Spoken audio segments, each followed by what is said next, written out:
কি হয়েছে তোমার? কাঁদতেছো কেন? গালের রং কিসের? কেউ কিছু বলছে তোমাকে? কেউ টাচ করছে?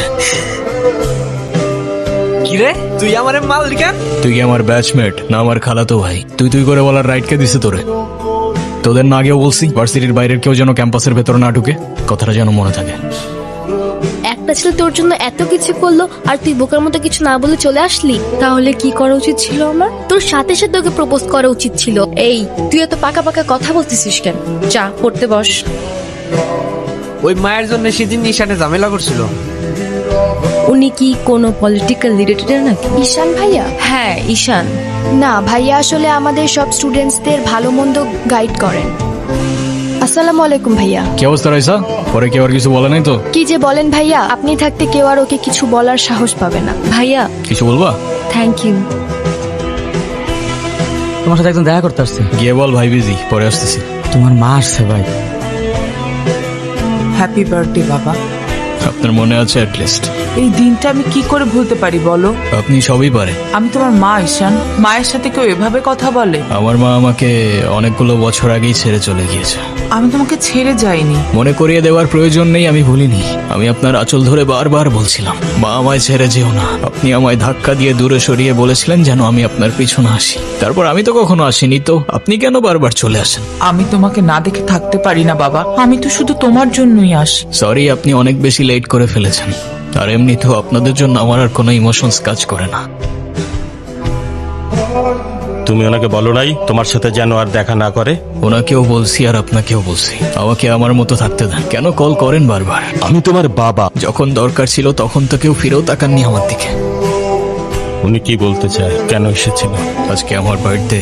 সরি বাবা, আমি আসলে কাজের জন্য ভুলে গিয়েছিলাম যে আজকে তোমার বার্থডে। আমার জীবনে দুইটা জিনিস খুব অপছন্দ জানেন, এক আপনার টাকা আর তুই আমার মায়ের ভালোবাসা। তুমি কি মনে করতেছো? হ্যাঁ, তুমি যা বলবা তাই হবে? ও তুমি টাকা কামাও বলে তোমাকে কিছু বলা যাবে না? ওকে ফাইন, তুমি তোমার মতো থাকো, আমি আমার মতো থাকবো। দেখো না মা, যাও তো।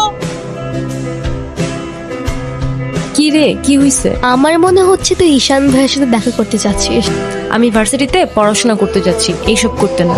আমার কি মনে হয় জানিস, ঈশান ভাইয়া তোকে পছন্দ করে। তোকে তো এসে বলে গেছে তাই না?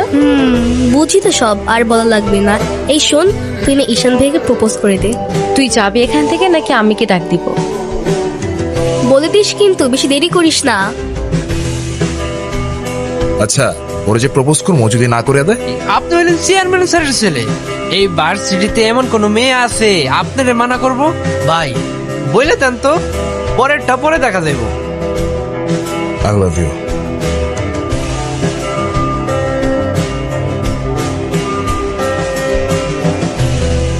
তুই কি ডিরেক্ট প্রপোজ করে দিছিস? সবকিছু কি ডিরেক্ট বলতে হয়? কিছুটা তো বুঝেও নিতে হয়।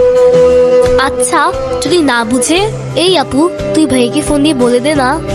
অসম্ভব, আমি কাউকে কল দিতে পারবো না। ভয় পাচ্ছিস তুই? ও বাঘ নাকি ভালুক যে ওকে ভয় পাবো? আচ্ছা, তোর দেওয়া লাগবে না, আমি দিচ্ছি। হ্যালো, আসসালামু আলাইকুম। কে বলছেন? ভাইয়া আমি তিথি। আপু কি যেন আপনাকে বলবে। কি বলবো আমি?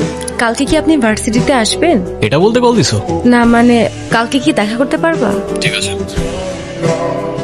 হাসছো কেন? নাম কি ওর? মৌগলি, আমার একমাত্র বিশ্বস্ত বন্ধু।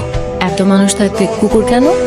কারণ ওরা মিথ্যা বলে না, ধোকা দিতে জানে না, আর ওদের জন্য এতটুকু করলেও না সারাটা জীবন কৃতজ্ঞ থাকে। আপনি নিজেকে যেমন দেখান, আপনি আসলে এরকম না। কেমন দেখাই আমি? এই যে মনে হয় নিজেকেই নিজের থেকে লুকিয়ে রাখছেন। নিজেকে নিজের থেকে লুকিয়ে যদি একটু ভালো থাকা যায় সেটাই বেটার অপশন। আপনারা তো কষ্ট কিসের? জেনে কি করবা? বলে দিলে তো আর কমে যাবে না, তাই না? কমবে না বুঝলাম, তবে ভাগাভাগি করে নিলে ক্ষতি কি? আমি এখানে তোর সাথে ঝামেলা করতে আসিনি, আর তোর আমার সাথে প্রবলেম থাকলে আমার সাথে সর্ট আউট করবি। আমার ছোট ভাইদের বদার করিস না। তাই চল। তুই ওদের সাথে ঝামেলা করতে গেছিস কেন? তুই কি রাস্তার পোলাপান যার তার সাথে মারামারি করবি? ভাই আমি কেমনি এমনি ঝগড়া করতে গেছি। কেন ওরা তোর ঘাড়ে উঠা বসছিল? ভাই অনুতির গায়ে হাত দিয়েছে ওরা। ভাই ভাই বাদ দাও না ভাই, চলো ভাই। তুই যা ভাই চলো না ভাই। তোরে যাইতে বলছি আমি।